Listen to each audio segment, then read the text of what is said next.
Assalamualaikum warahmatullahi wabarakatuh. Halo teman-teman, kembali lagi dengan saya, tentunya di channel saya sendiri, Wildatul Hasanah. Sebelumnya, perkenalkan dulu, nama saya Wildatul Hasanah, NIM 2011010101045. Saya dari Bondowoso. Baik, langsung saja untuk mempersingkat waktu tanpa basa-basi lagi ya tentunya.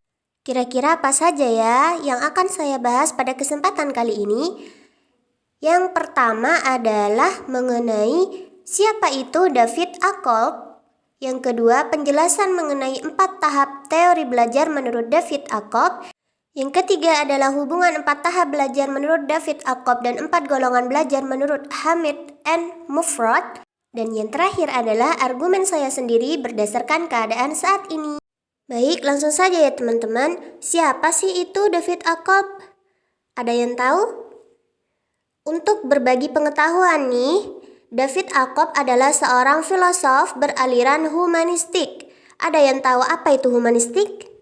Ya, benar sekali. Humanistik adalah perkembangan manusia, teori mengenai perkembangan manusia yang fokusnya menekankan pada bagaimana sih manusia membangun dirinya untuk melakukan hal-hal yang positif.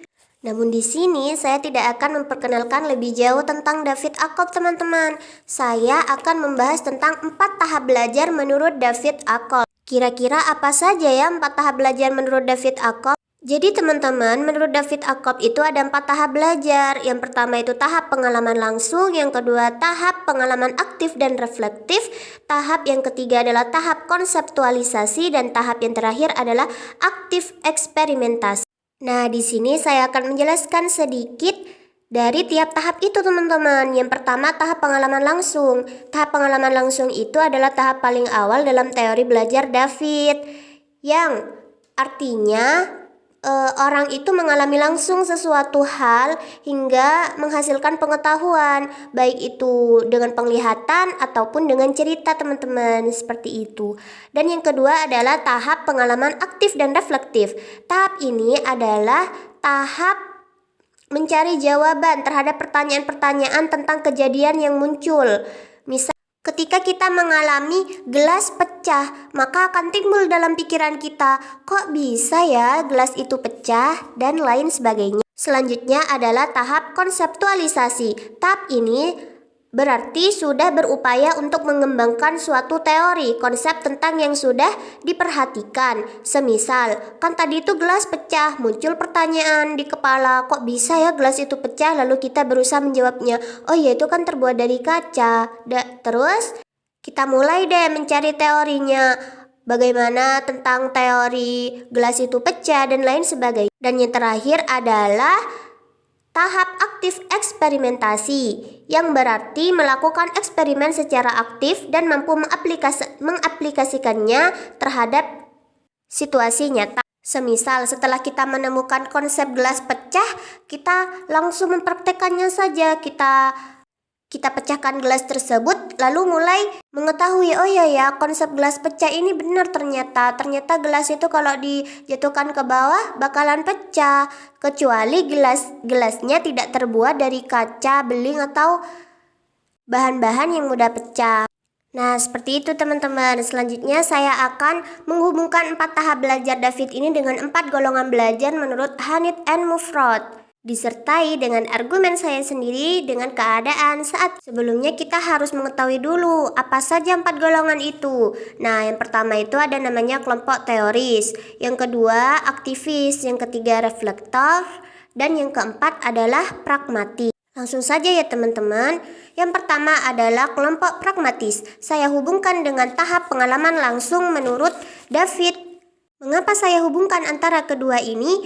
Karena menurut saya begini. Kelompok pragmatis itu kan cenderung menyukai hal-hal yang praktis, sama halnya dengan pengalaman langsung. Kalau pengalaman langsung itu sudah tidak berpikir gimana konsepnya, gimana manfaatnya, yang penting yaitu sudah terjadi pada kita.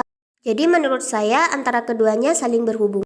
Lalu yang kedua, kelompok reflektor saya hubungkan dengan tahap pengalaman aktif dan reflektif. Mengapa demikian? Kan tahap pengalaman aktif ini kan mencari jawaban terhadap pertanyaan-pertanyaan yang muncul di otak kita. Dan kelompok reflektor ini cenderung berhati-hati terhadap sesuatu. Jadi menurut saya ketika kita berpikir untuk mencari jawaban, tentunya kita akan berhati-hati dalam mencari kebenaran. Seperti itu teman-teman. Selanjutnya, kelompok teori saya hubungkan dengan tahap konseptualisasi. Mengapa demikian?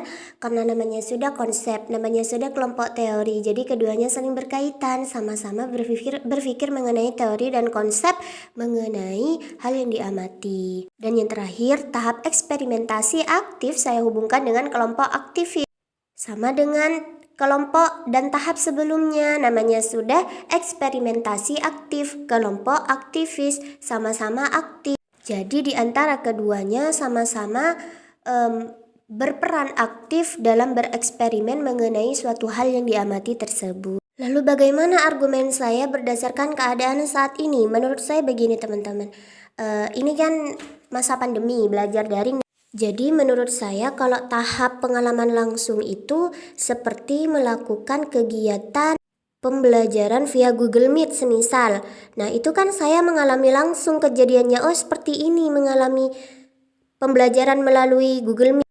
Lalu muncul tahap pengalaman aktif dan reflektif, saya mulai mempertanyakan, loh mengapa saya harus menggunakan Google Meet? Kembali lagi ke poin awal bahwa ya kan namanya juga belajar daring, namanya juga belajar online gitu ya sekarang. Jadinya mau tidak mau harus menggunakan aplikasi Google Meet.